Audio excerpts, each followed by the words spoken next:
그럼 먼저 신찬수 전 한국공인회계사회 회장님께서 특별한 축하의 말씀을 전해주시기 오신 분이 계십니다. 첫 번째 헌혜긴 축사를 해주실 신정식 한양대학교 명예교수님을 무대 위로 모시겠습니다. 큰 환영의 박수를 부탁드리겠습니다.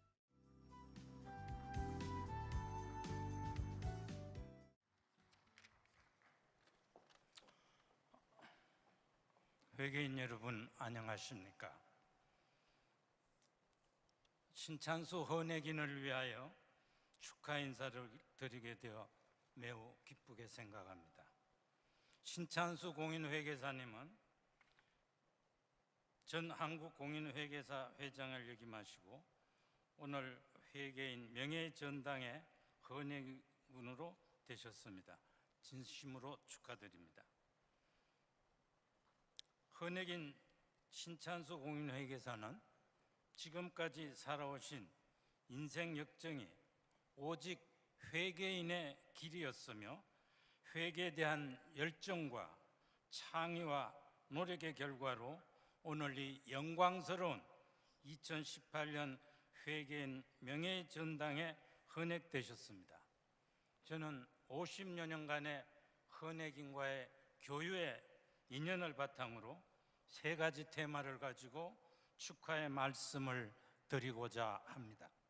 첫째, 헌혜긴은 한국공인회계사의 전문직을 홍보하는 홍보대사를 충실히 훌륭하게 수행하셨다고 저는 생각합니다. 회계 전문직에 대한 일반인의 인식이 아주 부족하였던 1980년대에 고소득자의 직업별 순위가 일간신문에 게재되곤 하였습니다. 그때 공인회계사 소득 1위자로 신찬수라는 이름이 여러 해 동안 신문에 기사화되었습니다. 공인회계사라는 전문직이 고소득자로서 자리매김하는 하나의 중요한 계기가 되었다고 생각이 됩니다. 또한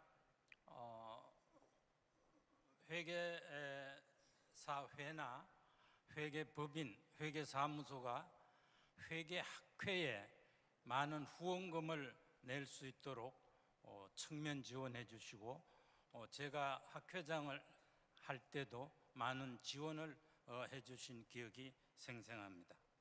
또한 한국회계학회의 주사무실을 공인회계사회 회관에 설치할 수 있도록 당시의 회장들과 임직원들을 잘 설득하셔서 그 좋은 결과를 얻어가지고 오늘날 한국회계학회를 비롯한 무려 6개의 학회가 공인회계사 회관에 지금 있어서 완전 안정적인 회계 연구 활동을 할 수 있게 해주셨습니다.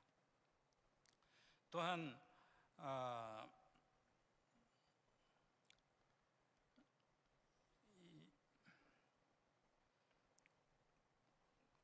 두 번째는 연구하고 공부하는, 많이 연구하고 공부하는 회계인이십니다. 아까 최준경 회장께서 말씀하셨지만은 우리나라 세무회계의 교육에 특히 세무회계 실무 또 법인세 신고 실무 이와 같은 좋은 명제를 많이 내셔서 우리나라 세무회계와 또 기업회계의 연계에도 큰 공헌을 하였다고 본인은 생각합니다.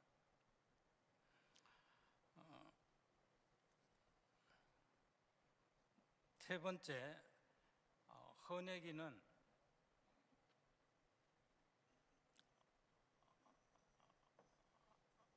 노블리스 오블리제의 실천자이시고 또 인꼬 부부십니다. 오늘 이 영광스러운 이 수상에 헌혜긴이 되시면 그 절반은 소망교회 권사이신 사모님의 몫이다. 저는 이렇게 개인적으로 생각을 합니다.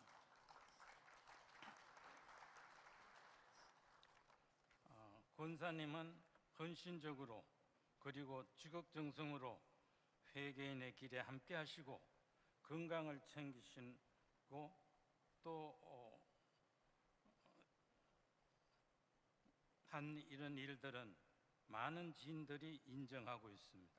동창 모임이나 동호회 모임, 여러 모임에 적극 참여하시고 모임의 활기를 살려주고 또 사회적 기부와 재능 봉사를 할 수 있도록 노블리스 오블리제를 실천해 오는데 큰 공헌을 한 것은 저의 가슴을 훈훈하게 합니다.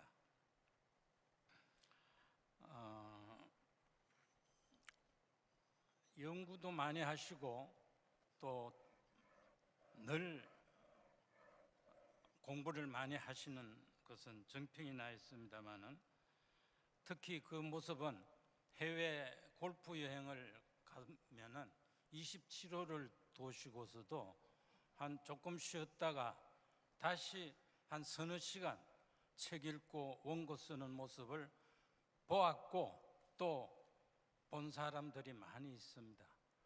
그런데 골프장에서는 영어가 아주 서투십니다.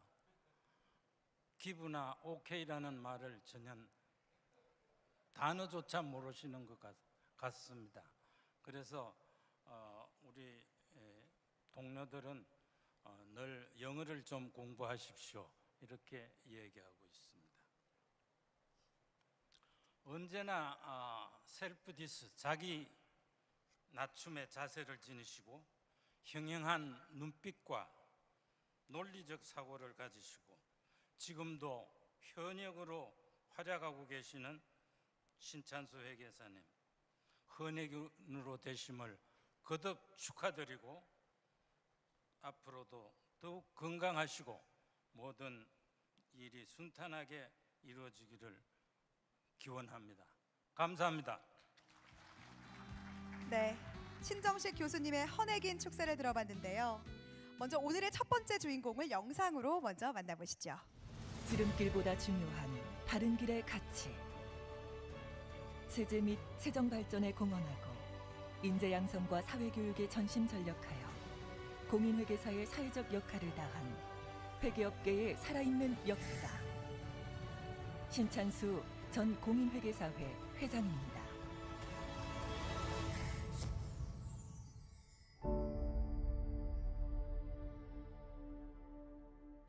1969년 척박한 환경 속에서 공인회계 사업의 첫 발을 내디딘 신찬수 전 회장.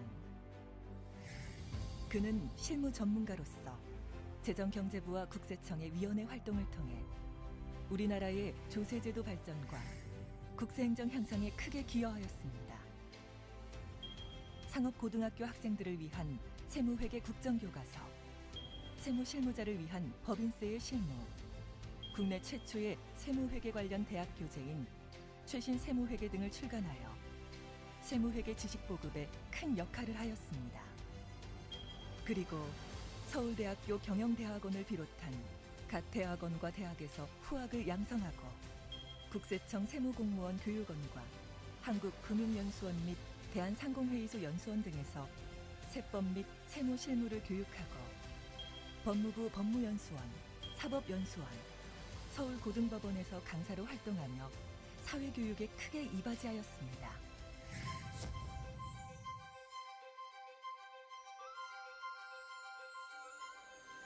세법과 기업회계의 조정자 역할을 해온 신찬수 전 회장. 재무부, 국세청, 증권관리위원회 등에서 위원으로 활동하는 동안 세법 개정과 기업회계 기준 개정에 적극 의견을 개진하여 세법과 기업회계의 조화로운 조정을 이끌었습니다. 또한 회계업계가 어려운 상황에 있던 시기에 한국공인회계사회 회장을 역임한 그는 외환위기로 인해 발생된 외부감사의 문제점 해결에 전력을 다하였으며 공인회계사와 한국공인회계사회의 이미지 쇄신에 노력하는 한편 공인회계사의 자질 향상과 위상 강화를 위해 헌신했습니다. 제자들과 후배들을 위한 장학금 지원부터 한국공인회계사회 직원을 위한 사내 근로복지기금 설치 및 유니세프 후원에 이르기까지 사회공헌 활동에도 앞장서 왔습니다. 세제 발전에 공헌하고 다양한 사회활동에 적극 참여하며 머문 자리마다 아름다운 발자취를 남겨온 신찬수 전 공인회계사회 회장. 그는 대한민국 공인회계사의 과거이자 현재이며 본받고 나아가야 할 미래입니다. 큰 박수를 부탁드리겠습니다. 먼저 헌액패 증정을 위해서 윤증현 위원장님을 무대 위로 모시겠습니다.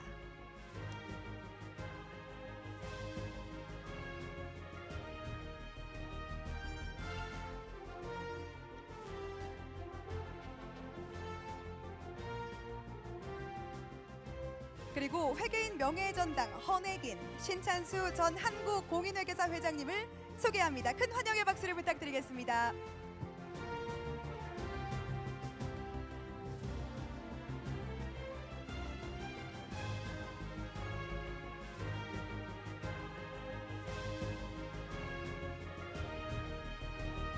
이어서 헌액패를 증정해 드리도록 하겠습니다. 2018년 회계인 명예전당 헌액패 신찬수.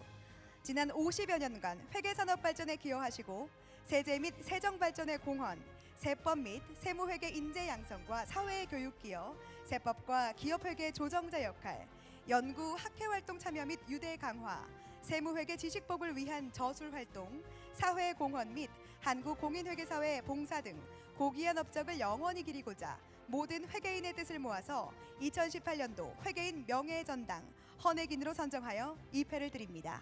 2018년 10월 31일 회계인 명예전당 위원회 위원장 윤증현 축하드리겠습니다. 여러분의 큰 박수를 부탁드리겠습니다.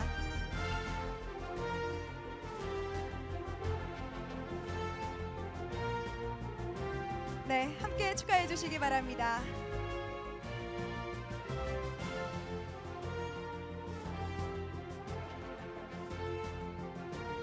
네, 앞쪽을 바라보시고 오늘을 기념하는 사진 촬영에 임해 주시기 바랍니다.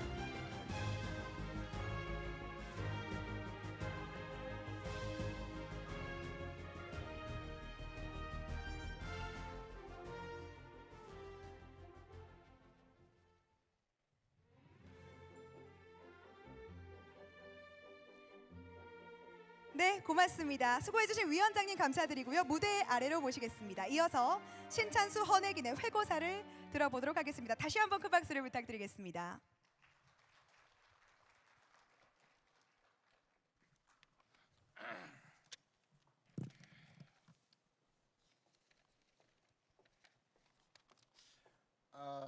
신찬수 공인회계사입니다. 조금 전에 신정식 교수님께서 너무나 우리 분에 넘치는 그 격찬을 해주셔서 이 자리에 계신 여러분에게 송구스럽게 생각합니다. 근데 우리 신정식 교수님은 저희 대부가 되십니다. 그 고령신 씨의 식자, 호자, 숫자. 근데 제가 숫자고 저분은 식자니까 할아버지 꼴 되시죠. 또 신정식 교수님의 손자를 신찬수로 만들었습니다. 한자는 조금 틀리지만은 그래서 축사를 할 때 제가 신정식 교수님의 그 교수 정년 퇴임식에서 축사를 했어요. 이 얘기를 그대로 말씀드렸는데 그 보답으로 아주 저를 너무 격찬해 주셔서 아주 송구스럽게 생각합니다. 회계 학회나 또 회계 실무에서 아주 훌륭한 분들이 많이 계신데 여러 가지 부족한 저를 2018년도 저희 회계인의 명예 전당에 헌액을 됐다는 소식을 듣고 당황스럽습니다. 그러나 개인적으로나 가문의 큰 영광으로 생각합니다. 이번에 저희 선정위원회 위원장이신 저희 윤증현 부총님과 그다음에 부위원장이신 최중정 회장님, 그리고 이 제도를 처음 착안을 해서 마련하시는 우리 김일섭 총장님, 그리고 그 외 선정위원회 위원님께 대단히 감사하다는 말씀을 드립니다. 제가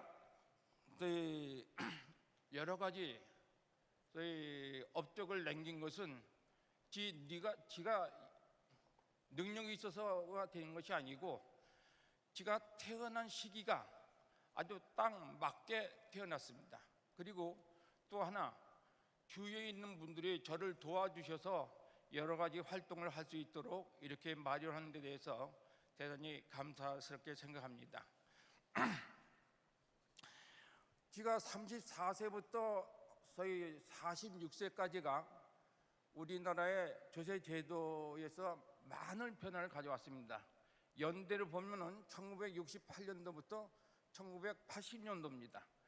68년도에 소위 세제는 오늘날의 세제를 그대로 우리가 해가지고 소위 시행됐고, 그때 소위 특이할 사항은 그 정부에서 소위 기업이 이익이 많이 났는데도 불구하고 배당을 하지 않는다, 이게. 그러니까 적정유보 초과한 부분에서는 지상배당을 과세하게 되었기 때문에 이 문제가 상당히 사회적 문제가 됐었습니다. 학계에서도 미실현 이익에 대해서 과세한다. 또 소위 그 납세자는 어제 세금 배당도 안 받았는데 세금을 내느냐, 이 문제가 있다. 이런 여러 가지 문제가 있는데 정부에서는 배당 소득에 대한 세운적 관리 차원에서 이걸 진행했습니다. 근데 어떤 현상이 나타나냐면은 개인에 대해서 배당 소득에서 지상배당 과세하니까 결국 법인이 주주가 된다면 그것을 미분할 수 있다, 이런 문제죠. 그러니까 모든 법인이 상호 출자를 하게 됐어요. 서로 출자를 한다. 그런 현상이 오늘날에 아주 복잡한 기업 간의 상업 출자 현상을 초래한 이런 문제가 있습니다.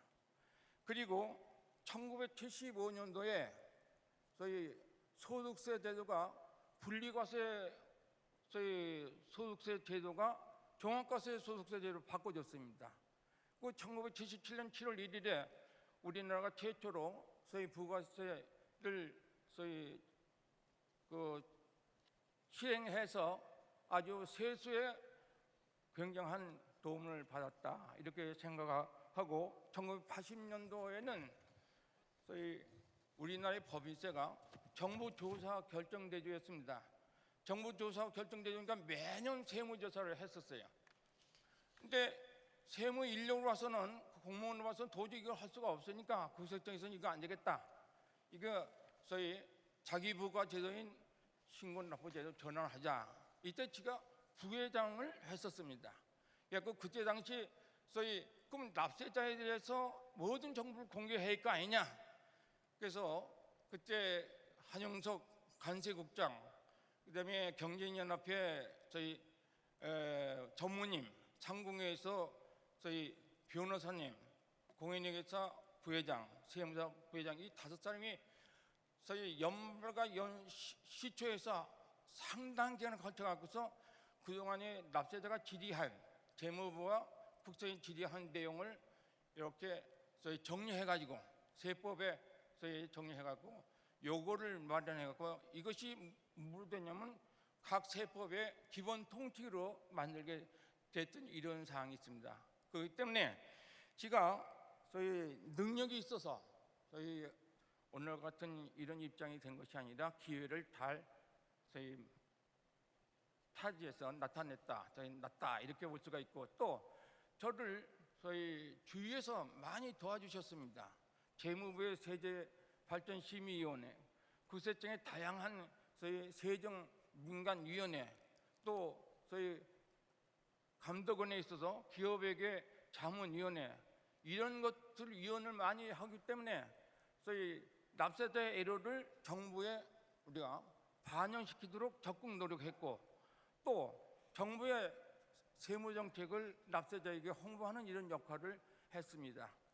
그리고 기업회계와 세무회계, 이것을 조정자 역할을 많이 했던 이런 기억이 납니다. 그런데 이것은 저 혼자만이 되는 것이 아니라 전 일부에서 우리 강남원 씨, 그다음에 김익래 씨, 그다음에 이미 고인 되신 김행선 씨, 그다음에 조달령 씨, 박영중 씨를 중심으로 해서 기타 여러분의 공인회계사님들이 저희 홍보 활동, 그다음에 세법과 기업에게 조종자 역할을 한 것은 틀림이 없습니다. 근데 저 혼자만 이걸 미리 받았기 때문에 앞으로도 그분이 이 헌액인이 될 것을 제가 기대합니다.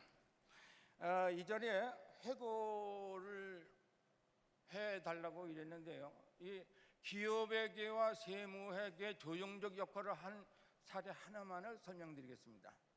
우리가 국세기본법 20조에 의하면은 저희 국세를 부과하는 데 있어서 기업회계 기준 또는 관행을 일반적으로 우리가 존경한다, 존중한다 이렇게 규정되어 있어요. 그런데 법인세 과세나 소득세 과세할 땐 이 규정이 하나의 상징적인 규정에 불과하고 실제 내용에는 적용하지 못했다 이런 얘기죠.